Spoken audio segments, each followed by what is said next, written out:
Welcome to Chris and Walt's Top 10 show, where we count down the top 10 covers to something.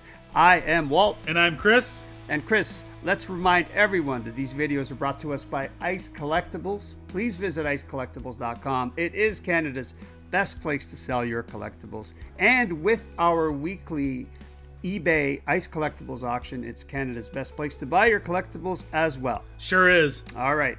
So, Chris, today I want to tackle an investing type top 10. An investing type top 10. Yes, sir. Okay. The top 10 return on investments for the big Marvel Bronze Age keys. Okay. Since the Marvel Cinematic Universe started back in 2008 with Iron Man 1. Right. So, is that the title of the show? That is the title of the show. That's a long title. Okay. We're going to need one of those huge thumbnails for this. So it's 2008. Yep. And Marvel's starting their Iron Man 1, and they have all these huge plans for all these movies. Right. And astute young investors going, hey, this will be a great time to invest in some key Marvel comics. Absolutely. Because I have a feeling this thing is going to work. Right. Right? So we're going to look at how well they would have done. Okay, sounds good. Now, we're going to use CGC 9.4 graded copies. Okay, because you got to have a benchmark. We have to have a benchmark. I thought 9.8s, they didn't sell often enough really to get a good read. Right. And some of them were kind of unaffordable to most people. Sure. Like a Hulk 181 back then was big money, just like it is now. So Got it. a 9.4 is high quality investment grade comic. Yep. There are good sales data for it. Right. And in 2008, almost all of them were affordable. Okay, sounds good. Perfect. Okay, so Chris, I'm going to take this. I'll give two sets of data here. One is if you invested $100 back then, Yep. you know, the book's selling for $200 now. Right. Right? But then I'm also going to include adjusted for inflation. Okay, yep. So inflation from then to now is roughly 42%. Okay. So I will adjust. I'll give you kind of what your return adjusted for inflation is. Okay. So real return as well. All right, sounds good. All right. It sounds more complicated than it is. No, it'll be great. I think what it is. Now, if you put your money into Standard & Poor's in May 2008, you would have got a 505% return. I wish I had. Yes. Adjusted for inflation, a 283% return. Wow, okay, yep. If you bought some gold back then, Yep. you would have had a 137% return. Or adjusted for inflation, a 77% return. Still amazing. You would have made some money. Yep. So let's see how our comics do compared to that. this. Okay, let's do it. Okay. Now, please stay tuned until the very end, where we'll add up all 10 of the purchases of your books, put them in a bundle, and compare them to the gold and Standard & Poor's. Okay, let's do it. All right. Number 10, Chris. Yep. Marvel Premiere number 15 from May 74, featuring the first appearance of Iron Fist. Right. So, back in 2008, Yep. you could have bought a 9.4 for $375. Okay. Okay.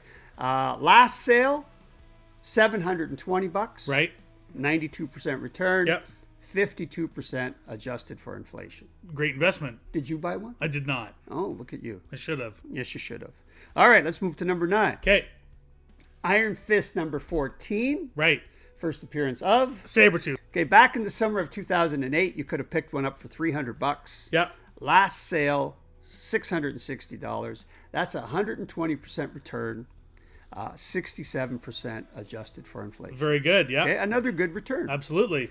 All right, let's move on to number 8. Iron Man number 55. Wow. First appearance of? Thanos. Look at you. All right, so back in the summer of 2008, $496, I saw a purchase. Yep. Last sale, $1,440. Amazing.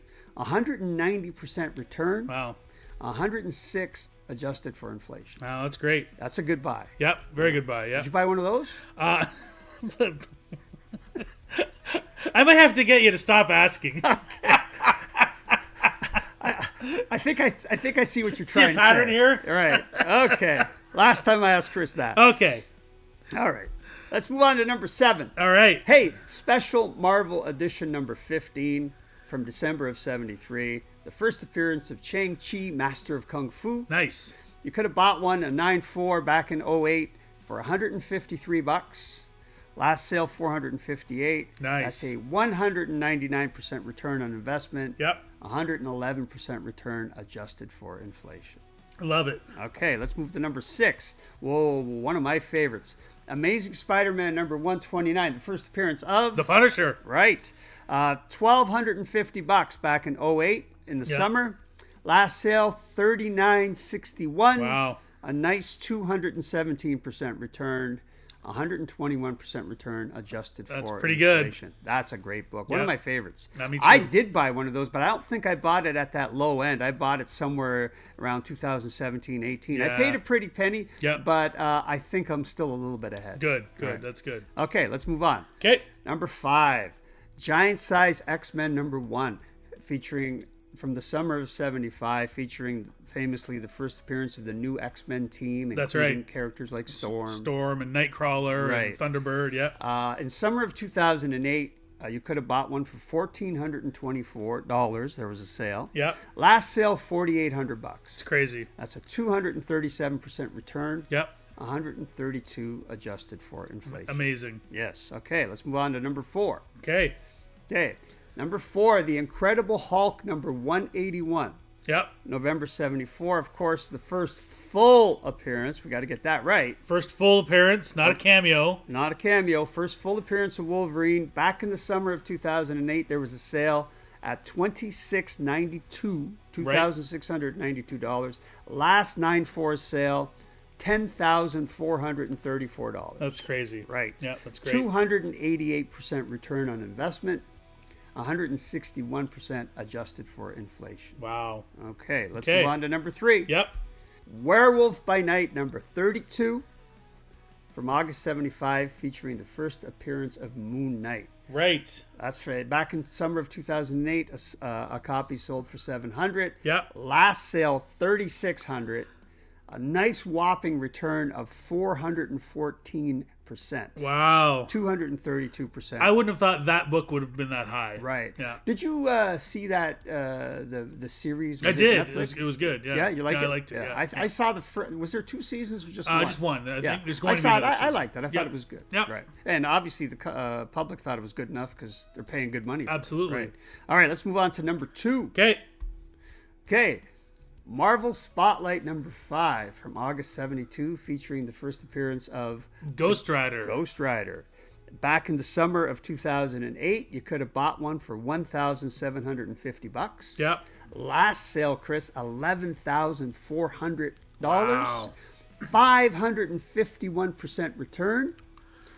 308% adjusted for inflation. Just a quick note, that's the first book that's beat that Standard & Poor's 505. Oh yeah, that's right. Remember? Yeah, that's right. So that, if you invested in that book in the summer, you're doing very well. Yeah. All right. And before we get to number 1, I think it's a great time to remind everyone to please go down and hit that like, hit that subscribe, and hit that notification bells. Why not hit all of them? Hit all of them. Why not? Yeah. You're there already. That's right. Might as well. Yeah, and they really help our video and really help get us noticed. I guess. Absolutely. Okay. Absolutely. All right. Let's What's do a number drum 1? roll? Yeah. Drum roll, please. Drum roll, please. Number 1, Tomb of Dracula number 10, featuring the first appearance of Blade the Vampire Slayer. Chris, back in 2008, a 9.4 could have been bought for $321. Wow. Last sale, $2,850. Wow. It's a 787% return. Yep. 440% adjusted for inflation. You know what I like about this particular book is that a lot of the other ones were getting a little pricey at the beginning, even in 2008. Like it seemed like the more you invested in 2008, the better your return. Right. Whereas this one kind of shrugs that off a little bit because it was really cheap in 2008, right? And it still had a great return. Right. Yeah. Now, Chris, if you had the funds back in 2008, and you made yourself this list, right? And go, these are key comics, right? And I'm going to buy every one of them at a 9.4 because I can afford them, right? And they come to market, right? You would have spent $9,461. Okay, yep. and you would have sold them all for $40,324 based on last sale. It's a good return. That's a 326% return. Yep. 182 adjusted for inflation. Okay. So we had those last two books that beat the Standard & Poor's. Yep. But as a bucket, if you bought them all, Yep. if you invested in the stock market, you would have done a little bit better. Right. All the comics did better than the gold. Right. Right. Right. Well, not all the comics, but almost all the comics. Just a couple of them did poorer than gold. The Marvel Premiere 15 and the Iron Fist 14 underperformed versus gold. All of the other ones performed better, and two of the books, our last two books, the Spotlight 5 and the Tomb of 10, actually outperformed the Standard & Poor's. So, I think it was just a good time to buy. The whole Marvel movie thing worked. It was a great return on investment. I would agree. All right. Hey, listen, remind everyone to please know that these videos are brought to us by Ice Collectibles. Please visit icecollectibles.com, Canada's best place to sell your collectibles. And have yourself a great day.